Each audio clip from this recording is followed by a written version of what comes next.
The Proverbs 31 budgeting method. How this 3,000-year-old woman had better finances than most people today. What if I told you that the most complete personal finance system ever written is in the Bible? Not in a finance book, not from a Wall Street guru, not from a podcast.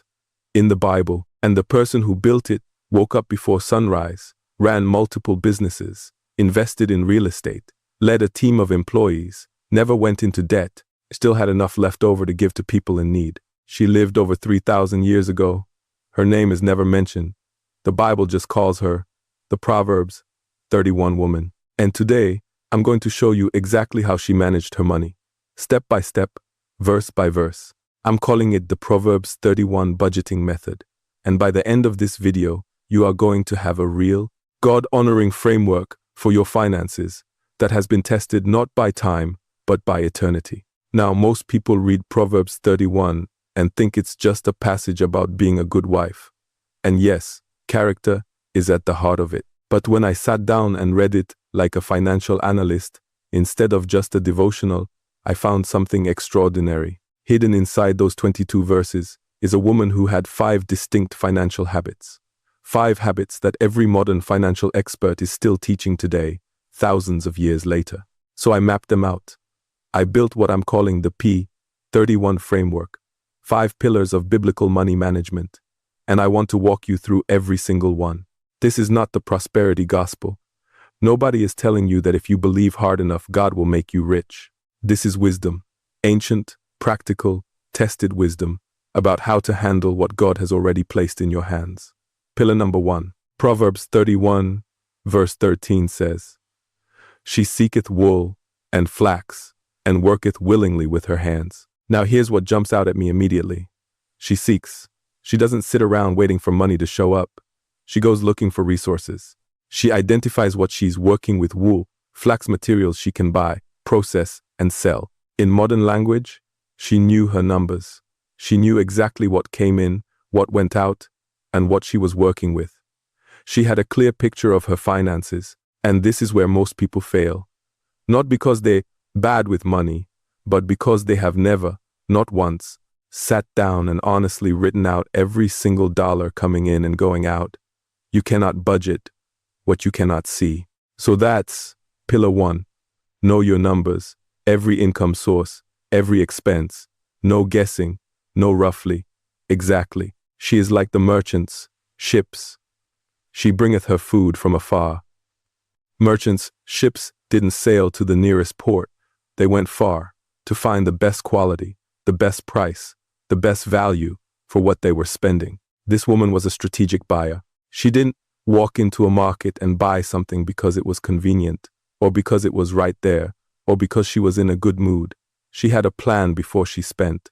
Now think about the world we live in today. One click, purchasing, subscriptions you forgot you signed up for, Instagram ads designed by psychologists to make you buy things you didn't even know you wanted 10 minutes ago. We are living in the most hostile spending environment in human history. And the Proverbs 31 woman, 3,000 years ago, had the discipline that most of us are still trying to develop. Pillar 2 is this: every purchase must have a purpose. Before you buy anything above a certain amount, pick your number. Could be $20, could be $50. Stop. Ask yourself, is this intentional? Is this the best use of this money right now? Or am I just spending because I feel like it? That one pause, that 3-second question, is worth thousands of dollars a year.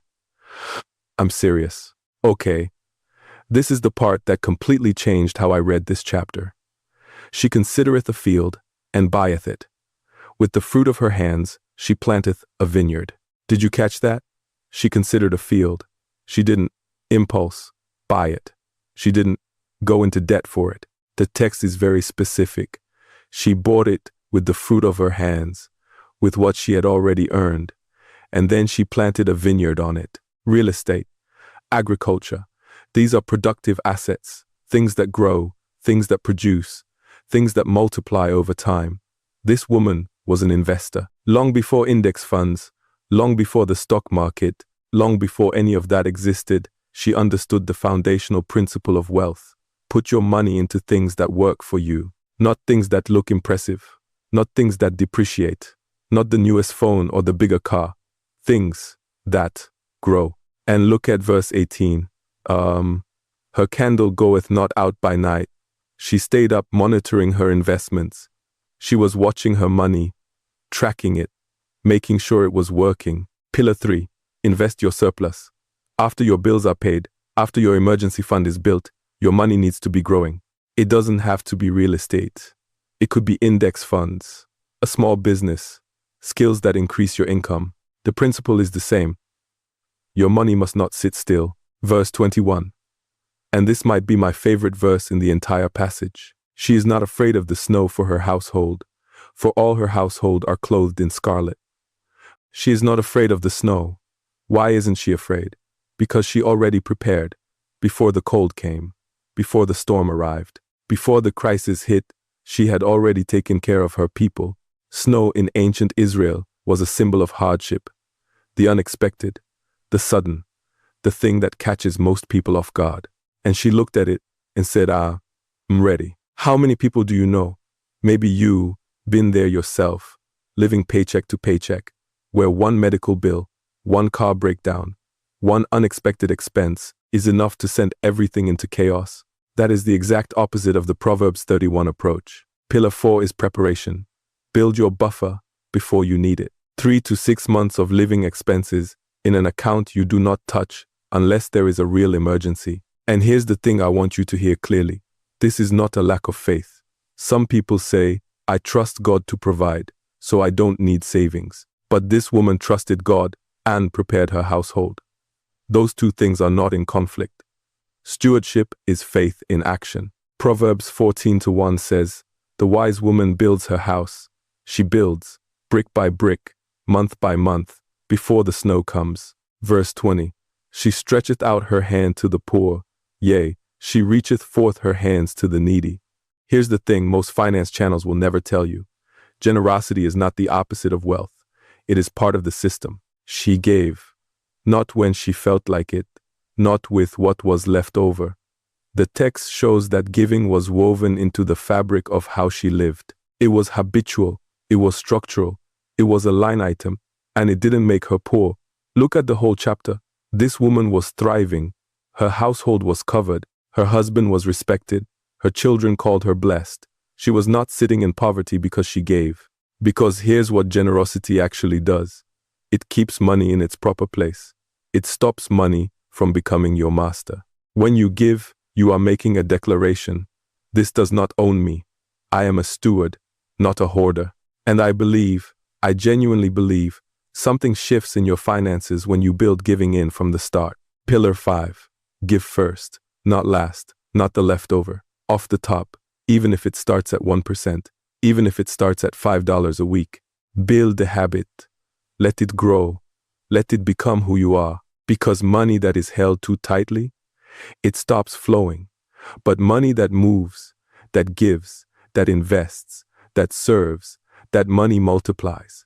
All right, let's bring it all together. The Proverbs 31 budgeting method. 5 pillars, all from Scripture, all still working 3,000 years later. Pillar 1, know your numbers. See exactly what comes in and what goes out. Pillar 2, buy with purpose. Every purchase must be intentional. Pillar 3, invest your surplus. Put your money into things that grow. Pillar 4, prepare before the storm. Build your buffer before you need it. Pillar 5, give first. Make generosity a line item, not an afterthought. This is not a complicated system. It's not a 30-step program. It's 5 timeless principles from one chapter of the Bible. And if you apply even 3 of these starting this month, your financial life will look completely different a year from now. Not because of luck, not because of the economy, because wisdom works. Here's what I want you to do right now. In the comments below, tell me which of these 5 pillars you need to work on most. Is it knowing your numbers? Investing? Building that emergency fund? Building the giving habit? This video added something to your walk with God and your financial life. Please hit that subscribe button. Every single week on this channel, we go deep into what the Bible actually says about money. No fluff, no hype, just wisdom that works. This is Faith and Finance Daily. May God bless your finances and your faith. See you in the next one.